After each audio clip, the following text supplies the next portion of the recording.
राधानगरी जिल्हा परिषद मतदारसंघातील जनतेनं मला व माझ्या सहकारी पंचायत समितीच्या उमेदवारांना या मतदारसंघातून झालेल्या अटीतटीच्या लढतीमध्ये आम्हाला चांगल्या पद्धतीनं विजय आम्हाला मिळवून दिलेला आहे आणि ह्या लोकांनी दिलेल्या ह्या विजयी निकालामध्ये त्या विजयाबद्दल केलेल्या सहकार्याबद्दल मी राधानगरी मतदारसंघातील सर्व तमाम जनतेचं मी पहिल्यांदा मनपूर्वक आभार व्यक्त करतो आणि त्यांनी जी आमच्यावर जबाबदारी दिलेली आहे ती जबाबदारी पार पडत असताना सर्व प्रकारची विकास कामं भविष्यामध्ये आम्ही करत राहणारच आहोत. परंतु त्या सर्व कामांच्या सुरुवातीला एक उद्या शिवाजी महाराजांची जयंती साजरी होते आणि त्याच्या पार्श्वभूमीवर आम्ही सर्वांच्या माध्यमातून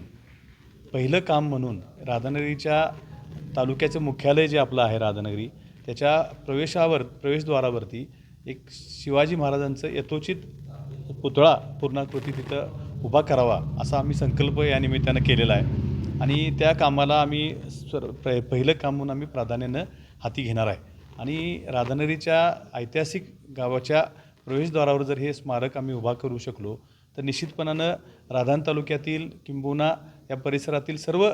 जनतेला जे हिंदुस्थानचे अखंड प्रेरणास्रोत असणाऱ्या छत्रपती शिवाजी महाराजांच्या कार्याबद्दलची अधिक माहिती तर आहेच सर्वांना, परंतु त्याचा एक प्रेरणास्रोत चांगल्या पद्धतीने लोकांसमोर येईल अशी आमची अपेक्षा स्मारकाच्या माध्यमातून आम्हाला लोकांसमोर आणायची आहे. स्मारक उभा करण्यासाठी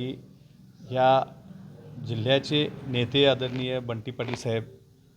खासदार श्रीमंत शाहू छत्रपती महाराज यांच्यासोबत माजी आमदार मालुराजे छत्रपती यांनी देखील ह्या स्मारकाला जे काय आवश्यक आहे ती सर्व मदत करण्याचं आम्हाला आश्वासन दिलेलं आहे आणि त्यामुळं लोकसहभागातून आणि वेगवेगळ्या शासकीय निधीच्या माध्यमातून किंवा वेगवेगळ्या माध्यमातून आम्हाला एक स्मारक भविष्यामध्ये पूर्ण करायचं आहे.